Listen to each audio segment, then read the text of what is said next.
My name is Nathan Bissette. I work as a professional musician and tutor, composer and arranger here in Aberdeen.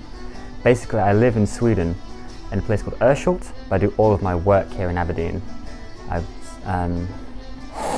While here in Aberdeen, I work as mostly like a professional guitar tutor, also teaching the mandolin, the banjo, Scottish traditional folk music at the University of Aberdeen.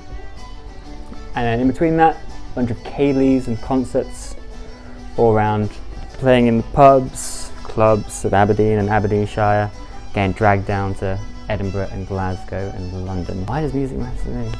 It just seems to have been like a big integral part of my life for the longest period. I never intended it to be such a huge part of me. One thing led to another. It was a way to, like, at a young age, to socialise and make friends and just get into some sort of social group. And after that, it became a way to, slowly but surely became a way to put my sort of creative self out there in a couple of books, writings and albums. And then over a substantial period of time in my short life, it became my way of life, like how I make my living, I make my money. Just the fact travelling first up to Aberdeen, getting away from my hometown and setting up somewhere else and gaining a new social circle of musicians and actually having to learn to put myself out there was the first step that travelling really helped me. And later on, after I finished university, travelling around Aberdeenshire, travelling around Europe and going different places, working with different band members, different musicians, some who I'd never met before in my life. And you meet them, then you get on stage. It gives you all different sorts of approaches to music.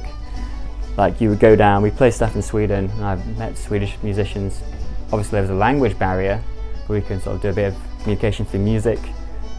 I learn a lot from them, they learn a lot from me, and you get contacts, you get invited to more places, which spreads out your map of travelling.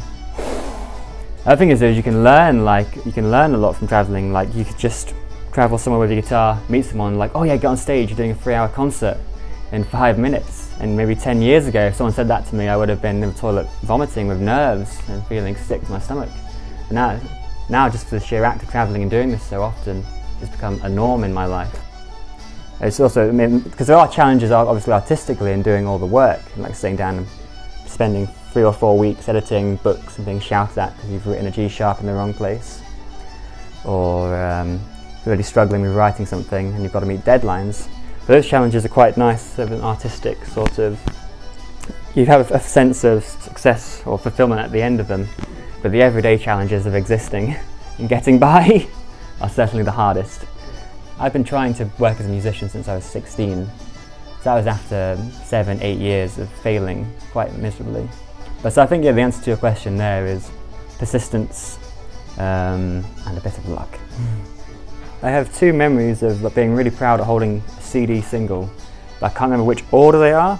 I think the memories get jumbled when you look back at them. But I remember being young and being so proud that I had these 2 singles, and I put down the car windows on the way back, asked my mum to turn it up, and it was Michael Jackson's Earth Song and the Spice Girls. Yeah, big Spice Girls fan. Well, I'm trying to set myself up more permanently in Sweden. We have a small house in the middle of the woods there, and I've been working on getting studio equipment. So maybe hopefully in 5 years I'll have set up some sort of small recording scenario where I can make albums with a couple of singers and musicians that I know in Sweden. But pineapple, yeah, it's not that so much that pineapple shouldn't be, well, it's not that pineapple tastes bad in pieces, it's just pineapple is a peculiar fruit that I don't really particularly enjoy. It always tastes really synthetic.